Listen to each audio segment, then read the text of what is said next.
Got the potatoes weeded. I went up through the middles with a weed eater.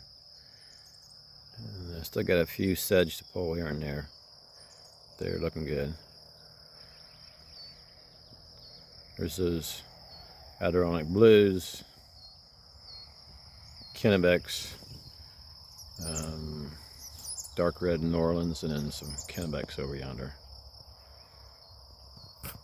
Everything's looking good. I just got my finger in front of the lens. And the cukes are going up the trellis, but you gotta help them. They get lost. They'll just kind of hang over and grow sideways. But, picking a few cukes, about 100 so far. And Albion strawberries. Those are just for me, basically. Plus, I'm going to propagate runners off of them and plant a few more next year, maybe to sell. And, happy Father's Day, me. Worked till 2 this morning. Alarm went off at 5:30. I was out the door probably 10 to 6.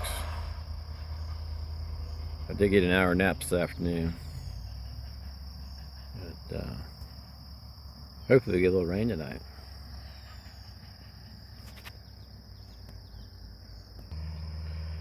And this is a shocker. This is the best looking apples I've had here on the farm in 28 years. I always missed a couple of those early sprays for scab, and then the important spray after petal fall for plum curculio insecticide.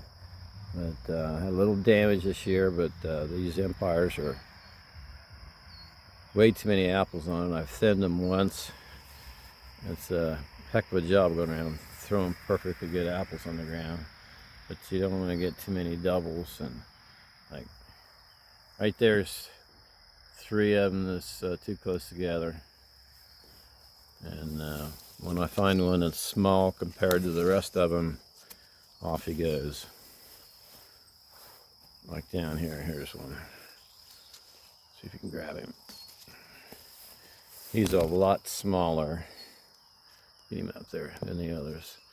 And any fruit that's down in the shade inside the tree will be green.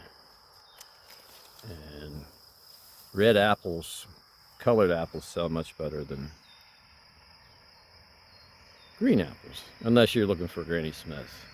But these Empires are hanging full.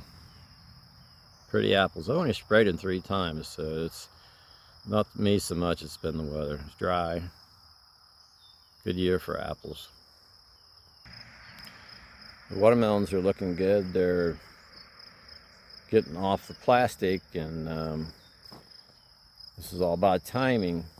I should have had my hay mulch on the ground before the vines got on the ground. Now I'm going to have to go along and throw them back first, put the mulch down, and then flip them back out again.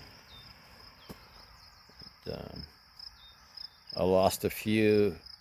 I was over watering them in the greenhouse because I was watering everything else 2 or 3 times a day, and I had some damping off problems. Before they were even transplanted, they had I suppose it's a fungus. And for my replants, I put them in a bottomless Dixie cup. And what I like about the Dixie cup is there's no chance of a weed getting out of that connection between the paper cup and the plastic, whereas just melting a hole in the plastic, then you have this coming out. Weeds growing out of that hole that you made in the plastic. But if they're sealed, that's pretty much sterile peat moss with no weed seed in it. You won't have any weeds come out of it. And if you do have weeds growing out of your hole next to the root, now they're competing for moisture